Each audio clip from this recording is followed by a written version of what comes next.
పశ్చిమ బెంగాల్ అసెంబ్లీ ఎన్నికల్లో చివరి విడత పోలింగ్ అంతా సిద్దమైంది. బెంగాల్లో మొత్తం 294 అసెంబ్లీ నియోజకవర్గాలు ఉండగా తొలి విడతలో 152 నియోజకవర్గాలకు ఏప్రిల్ 23న పోలింగ్ నిర్వహించారు. ఇక రెండో విడతలో మిగిలిన 142 స్థానాలకు ఈ నెల 29న బుధవారం రోజు పోలింగ్ నిర్వహించనున్నారు. మలి దశలో పోలింగ్ జరిగే అసెంబ్లీ నియోజకవర్గాల్లో చాలా కీలకమైన ప్రాంతాలు ఉన్నాయి. కోల్కతా నార్త్, కోల్కతా సౌత్, హౌరా, నాదియా, ఉత్తర 24 పరగణాలు, దక్షిణ 24 పరగణాలు, హుగ్లీ, పూర్వ, బర్ధమాన్ జిల్లాల పరిధిలో విస్తరించి ఉన్నాయి. పశ్చిమ బెంగాల్ అసెంబ్లీ ఎన్నికల ప్రచారంలో భాగంగా అన్ని ప్రధాన పార్టీల నాయకులు రాష్ట్ర వ్యాప్తంగా ర్యాలీలు నిర్వహించారు. బెంగాల్లో అధికార తృణమూల్ కాంగ్రెస్, ప్రతిపక్ష బీజేపీల మధ్య హోరాహోరీ పోరు సాగే అవకాశాలు కనిపిస్తున్నాయి.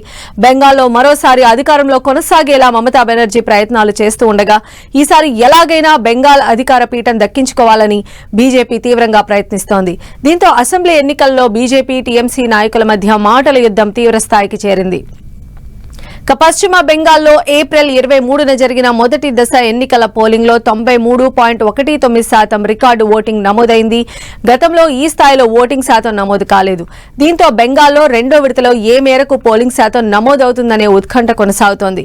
కేరళ, అస్సాం, పశ్చిమ బెంగాల్, తమిళనాడు రాష్ట్రాలతో పాటు కేంద్ర పాలిత ప్రాంతం పుదుచ్చేరి అసెంబ్లీలకు నిర్వహించిన అసెంబ్లీ ఎన్నికల ఓట్ల లెక్కింపు మే 4న జరగనుంది. అప్పుడు అందరి చూపు బుధవారం పశ్చిమ బెంగాల్ మలిదశ ఎన్నికలు ముగియగానే విడుదల చేసే ఎగ్జిట్ పోల్స్ సర్వేలపైనే ఉన్నాయి. ఇప్పటికే ఎన్నికలు జరిగిన 5 రాష్ట్రాల్లో ఆయా సర్వే సంస్థలు ముమ్మరంగా సర్వేలు చేసి నివేదికల్ని సిద్దం చేశాయి. 29న సాయంత్రం 6 గంటల తర్వాత పలు ఛానళ్లు, సర్వే సంస్థలు తమ అంచనాలను ప్రజల ముందుకు పెట్టేందుకు అంతా సిద్దం చేసుకుంటున్నారు. దీంతో ఎగ్జిట్ పోల్స్ లో ఏ పార్టీలు సత్తా చాటుతాయనే ఉత్కంఠ అంతటా ఉంది. ఏది ఏమైనా మే 4వ తేదీన వెలువడే అసలు సిసలు ఫలితాలే ఆయా రాష్ట్రాల భవిష్యత్తును, నాయకుల తలరాతలను దిశానిర్దేశం చేస్తాయి.